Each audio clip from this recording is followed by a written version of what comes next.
All right, so we're diving into some pretty interesting stuff with the Montreal Canadiens today. Yeah, things are getting a little spicy up in Montreal. Yeah, and we're focusing on a couple of players today who are making headlines, but maybe not for the reasons that they would want to be. Yeah, not the best kind of spotlight for these two. Right, and we're talking about Juraj Slafkovsky. Slafkovsky. The #1 draft pick from 2022. Yeah. And Kirby Dach. Uh-huh.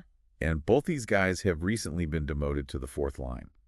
It's a big move. It's a big move for sure, and especially when you think about the expectations. Yeah. Around Slafkovsky, especially. I mean, drafted first overall. Right. About to sign a contract worth $7.6 million a season. $7.6 million. You'd think. Per season. Yeah, you'd think he'd be a shoo-in for like a top line role. For sure. As a Habs fan. Yeah. You gotta be wondering what's going on here. Yeah, what's the deal? Yeah, so what does a fourth line demotion actually mean? Well, I mean, you're getting less ice time. Right. Right? Mm. You're playing with usually less skilled teammates. Yeah. And it's not exactly a vote of confidence from the coach. And in Slafkovsky's case, it seems like Coach St. Louis is looking for a different kind of engagement from him. I was going to say that engagement is a pretty broad term. Yeah. What does that even mean? Yeah, what does that mean? Like, is he not hitting hard enough? Right. Is he not back checking? Is he not, what's going on? Yeah, what's the problem? What are you talking about? I think it's more about style of play. Yeah.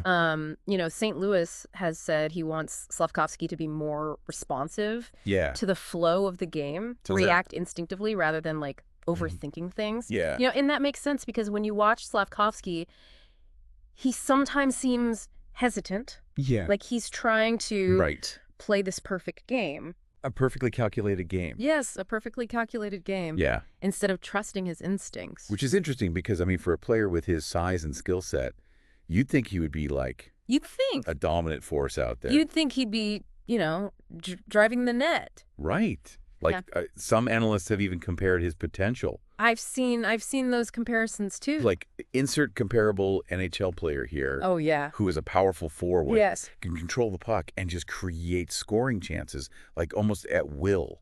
I see the comparison for sure. Yeah. But those types of players, they also have this level of confidence, this willingness to like be physical and impose their will on the game. Yeah. And that's maybe what's missing Slafkovsky right now. Right now.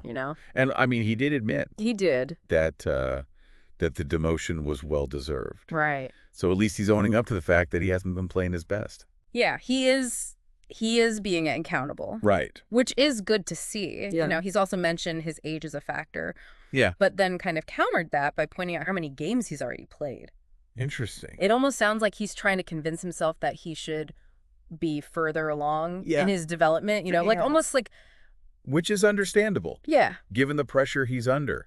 I mean... 1 goal in 17 games. 1 goal is not... Gonna cut it. Not gonna cut it. Especially with that big contract looming. Especially with that contract coming up. Yeah. Right? I mean, the team needs to see progress. They do.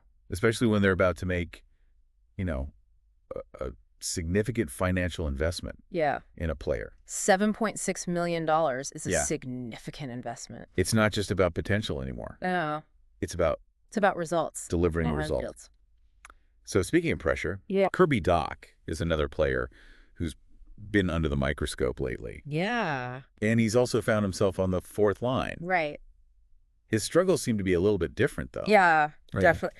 I think Dach's case is more complex. Okay. Because he's dealing with the lingering effects of that wrist injury from last season. It was a pretty serious injury. It required surgery. Yeah. A lengthy rehab process.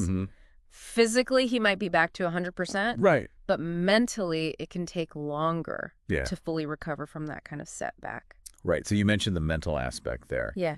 Do you think that's playing a role in his on-ice performance? Absolutely. Because we've seen him make some costly giveaways and mistakes this season that just don't seem characteristic of his usual game. Right. Yeah. Yeah, I mean, confidence is huge in hockey. Sure. And when you're coming back from a serious injury, it's natural to have some hesitation, some fear of re-injury, and that can affect your decision-making, your reaction time, your overall flow on the ice. So we have two young players facing challenges. Yes. But for different reasons. Very different reasons. Slafkovsky needs to find that engagement. Yeah. That willingness to trust his instincts. Right. Play with more authority. Yeah. And Dach might just need more time. More time to recover. To fully regain his confidence. Yeah.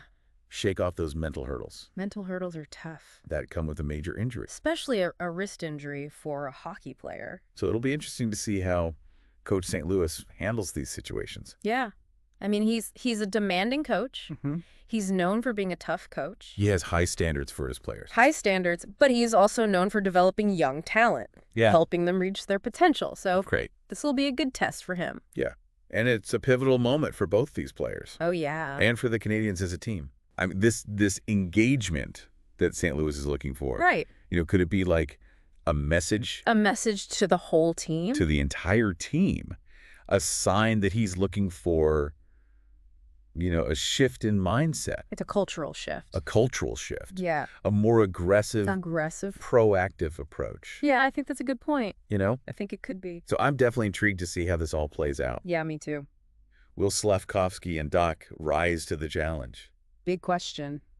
Will they earn back their spots in the lineup? Right. Will this spark a change in the team's overall attitude and performance?